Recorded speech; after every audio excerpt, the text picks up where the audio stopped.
Hi students, welcome to Health and Physical Education class. Today we are going to learn Unit 3, Yoga and Lifestyle.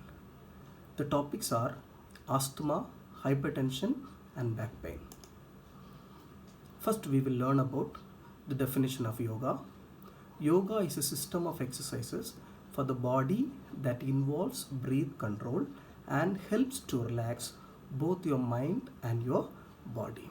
So yoga is a system of exercises which will involve in breath control and to relax our mind and body. So it is a very important exercise for all the age group. Some lifestyle diseases which can be prevented and treated up to some extent with the help of certain yogic exercises. There are some lifestyle diseases that can be prevented and treated through yoga. We are going to learn about 3 diseases today. There are 5 diseases given in our syllabus: obesity, diabetes, asthma, hypertension and back pain. But we are going to learn today only about these 3 diseases: asthma, hypertension and back pain. First one is asthma. Asthma is a disease of lungs in which the airways become blocked or narrowed, causing difficulty in breathing. So in this disease, what will happen? The airways of lungs become blocked or narrowed. So it will cause the difficulty in breathing. So what will happen actually? The airways swell up and produce extra mucus. And you know about mucus? Mucus is a slippery and stringy fluid substance produced by many lining tissues in the body. That can be sometime it will block, otherwise make the airways narrow. It triggers coughing, wheezing and shortness of breath. Usually these are all the symptoms in the asthma patients. It can be a minor nuisance for some people. For some people it may be a minor nuisance, they can manage it easily, but for some people it is a major problem and that can hinder their daily activities and usually leads to a life-threatening asthma attack. For some people it may be a major problem.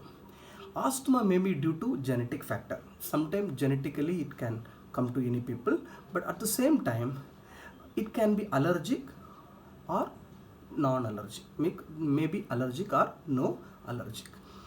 Asthma cannot be cured, but its symptoms can be controlled. It is a very important point. We cannot cure asthma, but the symptoms can be controlled.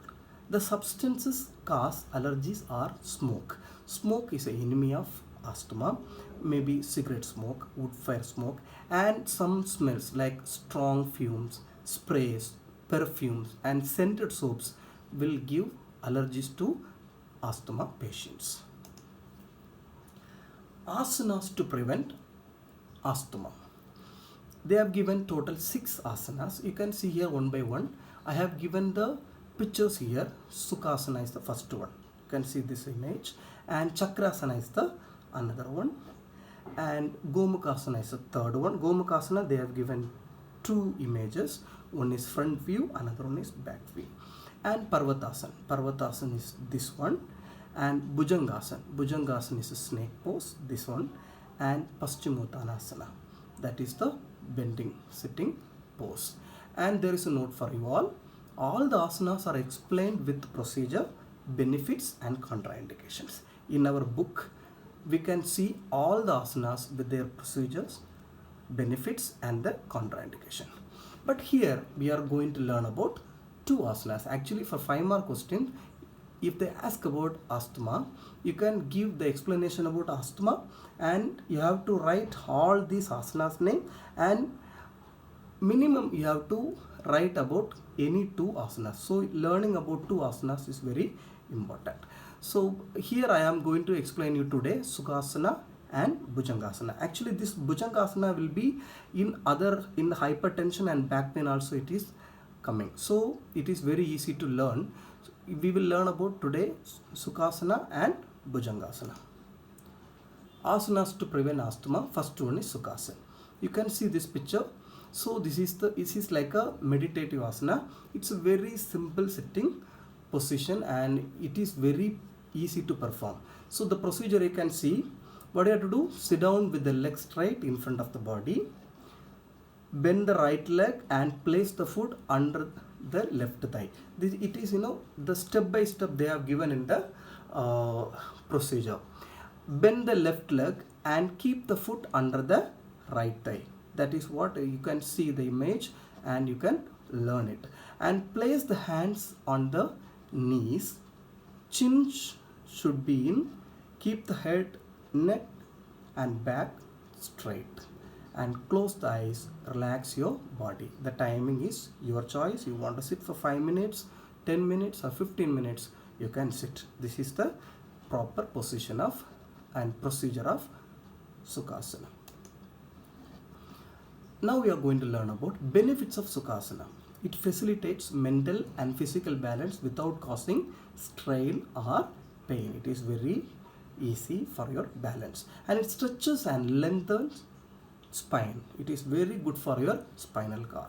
And it calms your mind and enhances your peace of mind. You want to have peace of mind, you can go for this Sukhasana. And it reduces anxiety, stress and mental fatigue. It helps in improving body posture. You want to improve your body posture, this is a very good asana for you.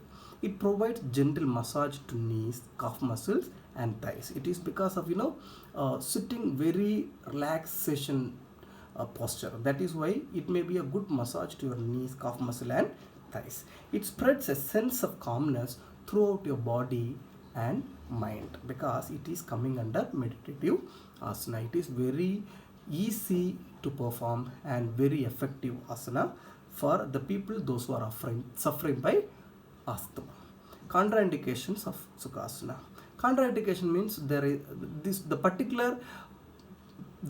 people having particular problem, they should not perform this asana. That is called contraindications. Contraindications of Sukhasana: if your knees and hips are injured or inflamed, you have knees problem, and you should avoid this asana. You should not perform this. And if you have a slipped disc problem, the backbone problem, the slipped disc problem, you should not perform this asana.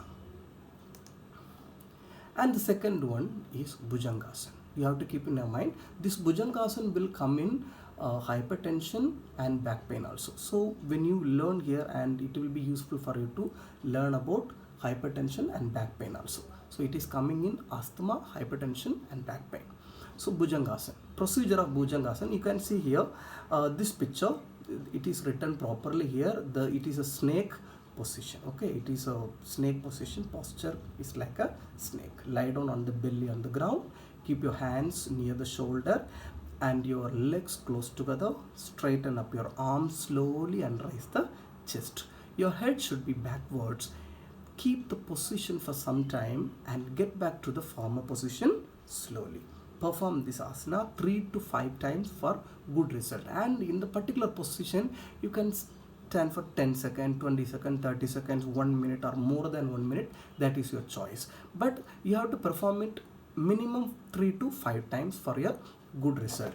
And you can see this image, the one by one the position they have given here, 1, 2, 3 and 4. The final position is like snake position. So this is the procedure of Bhujangasana. And benefits of Bhujangasana: it alleviates obesity. It is helping you to reduce your obesity. It improves blood circulation. It provides strength and agility. It gives relief from disorders of the urinary bladder. Any urinary bladder problem is there, this asana will be very much helpful for you. And it cures the diseases of liver, gas disorders, constipation and indigestion. So it is very good for stomach, and it makes the vertebral column flexible and thin. It is very good exercise and asana for your backbone. It strengthens the muscle of hands because you are giving pressure here. It may strengthen your muscle of the hands. Contraindications: who are all cannot do this and should not do this. People avoid this asana who suffer from hernia. Hernia is a problem, you all know that. Hernia is a bulging of an organ, like it involves in the stomach area, the stomach or intestine. So that problem, any people having that hernia problem, they should not do this.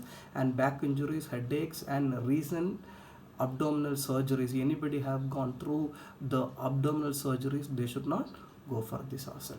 And pregnant women should not perform this asana. That is very important point. And the another one we are going to learn about hypertension. Hypertension, the meaning of hypertension. Hypertension means increased blood pressure. You all know about it. High BP. The normal blood pressure of an adult is considered 120 by 80 mmHg. mmHg means what? Millimeter of mercury. So it is a normal one. 120, if you maintain is for adult 120 by 80, he is having normal blood pressure. But hypertension is about the blood pressure readings are beyond 140 to 140 by 90 mmHg. So if it is going 140 by 90, the person coming under hypertension. The first number represented systolic. This 120 represented systolic blood pressure, and the second number represented diastolic, the 80. This one is diastolic blood pressure. Now we will learn about what is systolic pressure and what is diastolic pressure. Systolic pressure, it refers to the amount of your blood pressure in your arteries during the contraction of your heart muscle. It is the maximum pressure in the arteries when your heart is contracting. So maybe ventricle contracting, the blood is flowing to full part of the body, there is a pressure in the artery, that is called systolic blood pressure. And what is diastolic blood pressure? It refers to the amount of blood pressure when your heart muscle is between beats. So after the beat, there is a small gap, the rest time for the heart. That time the ventricle or the heart is filling by blood, so that time there is a pressure in the artery, that is called diastolic. So systolic when the heart contracts, and diastolic when the heart is in relaxation position. There is a pressure always in the artery, that is counted 120, but it should be 120 by 80. The systolic should be 120 and the diastolic should be 80. We have to maintain it. And you can see the image here. This one is showing high BP. It is not at all good for health. That is why it is showing red. And you can see here in this no hypertension. That means the blood flow easily through the vessels from the heart. And but when the person is in hypertension, it will not flow easily. It will not flow easily. It is going like this. So the heart will pump hard, so that the person will come under hypertension. Asanas to prevent hypertension. What are the asanas to prevent hypertension? There are 6 they have given, and I have given the images here. First one is Tadasana, this position, and second one is Vajrasana, sitting position. This Vajrasana is asana you can do after the meal also, after having dinner and all. You want to perform this asana, you can perform. With some few asanas we can perform after the meal. Vajrasana is one of them. And Pavan Muktasana, the gas release pose. So this is also good for hypertension. And Ardha Chakrasana. Ardha Chakrasana is standing position, bending position. So this one is also very important for this. And the Bhujangasana, we already learned about this. The Bhujangasana is a snake pose. And the Shavasana. Shavasana, the corpse pose, it's like a dead body. It is coming under relaxation asana. So these are all the 6 asana to control hypertension. Again, note for you, all the asanas are explained with the procedure benefits and contraindications, but it is very important, at least 2 or 3 asanas you have to learn to get full 5 mark. Asanas to prevent hypertension. So now we are going to learn about Tadasana, the first one. Procedure of Tadasana: stand up in attention position, lift your arms upwards and stretch your hands upwards, raise your heels, come on your toes and pull up your body upwards. After some time, breathe out slowly and come to the previous position. This after some time, it may be 30 seconds or 1 minute. It is your choice. It is depends upon your fitness. Perform this asana 10 or 15 times for good result. So this is the position, the picture I have given, very simple to perform Tadasana, but you need good fitness to stand in this position for long time. Benefits of Tadasana. You can see here the picture, the group of people performing Tadasana. It is the men, women, everyone can perform this one. It is helpful in developing physical and mental balance, and it reduces your obesity level. It is a very good asana for to reduce your obesity. It cures constipation. It cures digestive problems. It improves body posture. It alleviates sciatica. Sciatica is a disease, pain affecting back, hip, and outer leg caused by compression of spinal nerve root in the lower back. In the spinal nerve root will be getting compression, so that time the person will get pain in the hip, back, or in the side of the legs. That is called sciatica. That also can be controlled, and it is an excellent asana for those who wants to enhance their height. Many students come to physical education teachers and ask, sir, I want to improve my height. So this is also one of the exercises you can perform. So it's very easy to perform. And contraindications, again contraindication, the particular people should not do. If you have low blood pressure, you should not perform this Tadasana. And in case of headaches or insomnia means you all know that the habitual sleeplessness, so inability to sleep. So these people also should not perform this in Tadasana, and you should avoid doing this asana. And if you suffer from blood circulation problem such as faulty valves in the heart, that will create problem, restrict in the blood flow, so that it will create some problem. It may create some problem, so you have to avoid this asana. And the another topic is back pain, the last topic of this chapter, back pain. As you all know about, the back pain is a common complaint, and the pain felt in the back usually originates from the bones, joints, muscles, nerves, etc. You can see this photograph. You can see here the person is suffering from this back pain, and the woman also suffering from back pain. So it will give irritation and pain to your back. It may be the cervical, thoracic, or lumbar region. So maybe cervical region in the upper part, or in the thoracic middle part, or in the lumbar part, in the lower part of the backbone, it may give problem. It may spontaneous, sometimes it will come, or sometimes it will go, or can be chronic. Chronic means for a long time it will be with you, and it can be constant, affecting one region or radiate to other parts. Sometimes it will affect one area, otherwise it will sometime radiate to other parts such as your arms, hips, and legs. So it's very dangerous somewhat. It may give a burning sensation, and numbness may be felt in the legs or arms. Sometimes you will feel a burning sensation and numbness in your legs and arms, and that may be due to back pain. And it may result into bad personal healthy habits. When you follow bad personal healthy habits, like risk factors, like overweight, you have overweight, and you are not performing any activity, lack of physical activity or exercise, and excessive smoking, and lack of flexibility, you have no flexibility, and you never perform at least stretching exercises, so you may suffer by this back pain. And as a matter of fact, 9 out of 10% experience back pain at least once in their life. So 9 out of 10%, at least one time they face back pain in their life. But we can overcome all this through exercises. That is what we are going to learn now. Asanas to prevent back pain. First one is Tadasana. This one, Tadasana, we learned about it now. And Ardha Matsyendrasana, and the person is performing this, and the Vakrasana. And today we will learn about the Vakrasana deeply. And the Vakrasana, you see, Ardha Matsyendrasana, Vakrasana, little difference is there. And here he bends the leg, and here the leg is straight. And the Shalavasana is this another position, and with the help of these hands he is raising the lower body up.